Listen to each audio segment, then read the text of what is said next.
ఎమ్మెల్యేలు ఆకాశం నుంచి ఊడిపడలేదని కాంగ్రెస్ క్రమశిక్షణ కమిటీ చైర్మన్ మల్లు రవి అన్నారు. పార్టీ గీత ఎవరు దాటినా వేటు తప్పదని హెచ్చరించారు. చెప్పిన తర్వాత కూడా వినకపోతే పార్టీ నేతలపై చర్యలు తప్పవన్నారు.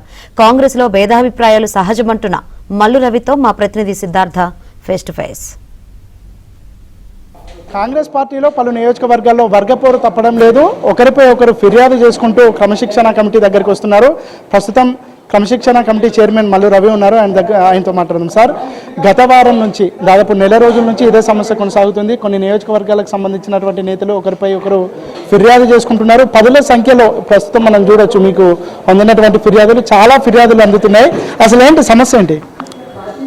కాంగ్రెస్ పార్టీ ఒక liberal democratic party. Congress party రాజ్యాంగబద్ధంగా పనిచేసేటటువంటి పార్టీ.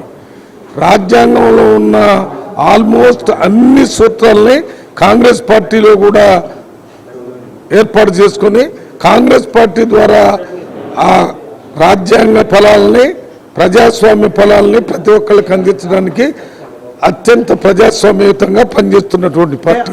అందువల్ల ప్రజాస్వామ్య వ్యవస్థ ఉన్నప్పుడు భేదాభిప్రాయాలు రావటం సహజం. మేము మాట్లాడుతున్నాం. ఇప్పుడు ఈ డిసిప్లినరీ కమిటీ ఒకటి ఉంది కాబట్టి కాంగ్రెస్ పార్టీ డిసిప్లినరీ కమిటీ ఏం చేసినా డిసిప్లినరీ కమిటీ చైర్మన్గా కాంగ్రెస్ పార్టీని బలోపేతం చేయడానికి చేయాల్సింది.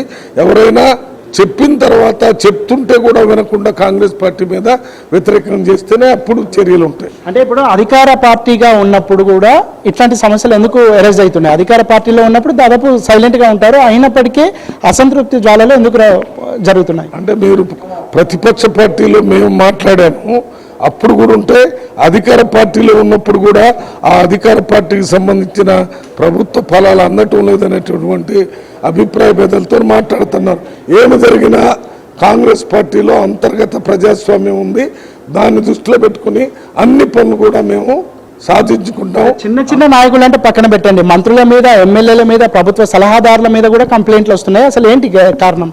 అసలు మీకు ఒక ఫండమెంటల్ విషయం తెలియటం లేదు. ఏంటంటే చిన్న చిన్న వాళ్ళే ఎమ్మెల్యేలు, ఎంపీలు, మంత్రులు, ముఖ్యమంత్రులు అవుతారు. ఒక్కసారి ఆకాశం నుంచి ఊడిపడరు.